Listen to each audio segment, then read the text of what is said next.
2, 3. Vänta nu, ursäkta mig. Tror du eller? Nej, jag tror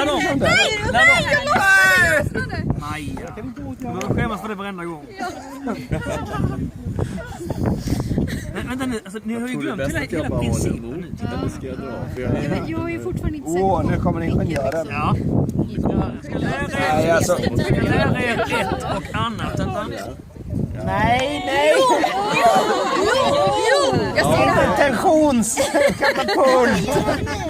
Det kommer snurra till när man drar den där. Ja, Nu blir det drag i den jäveln. Satan.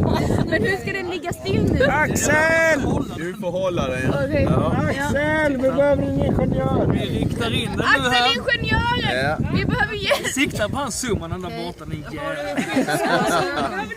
Okej, ja. Men det, han måste släppa, annars är det fullt. Ja, är det med? Ja.